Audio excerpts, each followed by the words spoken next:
Here's a scene that might be familiar. It's Saturday night service. It was hard. It was a difficult table, blow up in the kitchen, one of your team crying in the cool room. You get home, your body's there, your nervous system is still on the floor. You replay it through. You can't sleep. That's not weakness. It's your brain doing exactly what it was built to do. And it's not built for the emotional demands of hospitality without some kind of deliberate support.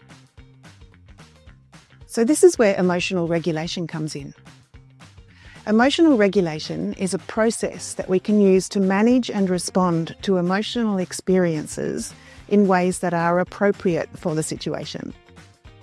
It's a skill, it's not a personality trait. And like any skill, it can be built. So we know that hospitality workers face a very specific kind of emotional demand. On any given day, you'll be managing your own emotional state and attending to the needs of your customers, your kitchen, your colleagues, and the environment in which you're working. You need to do these tasks simultaneously and for hours on end. So this is emotional labour, right? So over time, without the right conditions and the right skills, these emotional demands can deplete our brain's capacity to regulate.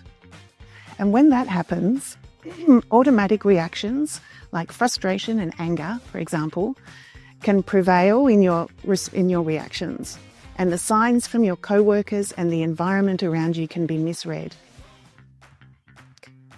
So irritability, difficulty concentrating, poor sleep, overreacting to small things, and emotional blunting where you just kind of stop feeling much. These are classic signs of chronic emotional dysregulation.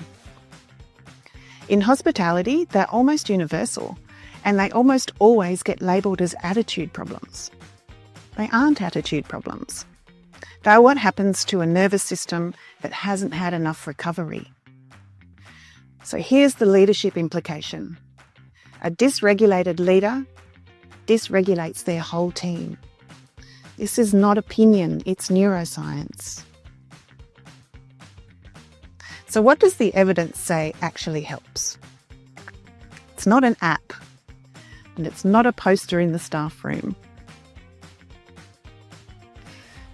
What works is intentionally taking a breath before reacting when we experience an emotional situation. This action of taking a breath creates a space in which we can see the situation in the context that it's occurring, and we can then choose how we want to respond. Also, slow, intentional breathing activates your parasympathetic nervous system and genuinely calms your body's stress response. Another thing that works is intentional recovery time. Not as a luxury, but as a structural feature of how your shifts are designed. What works best is when leaders who model these skills openly so that the whole team gets permission to do it too. You can head over to the HOSPO Health website and watch the mindfulness video and then share this with your team. It's short, practical, and built for a hospitality context. And then after your next peak service, build in a 5 or 10 minute debrief buffer. So you're not immediately on to the next task. You have space for a brief verbal handover and a moment to decompress. This is a structural intervention. It's not soft. It is backed by science. Also, maybe pick one physiological regulation technique and use it openly. We know that 5 slow breaths, longer exhale than inhale, works to settle the nervous system, so name it when you do it. When a leader normalises it, the team gets permission. Again, in pre-shift briefings, add one sentence. If tonight gets hard, here's what to do. Give your team a clear, low-stigma pathway to step away briefly or flag to you that they need some support. Name the pathway and make it normal. So emotional regulation is a skill. Your team can learn it, but they need conditions in order to enable it. And they need a leader who models it. Start there.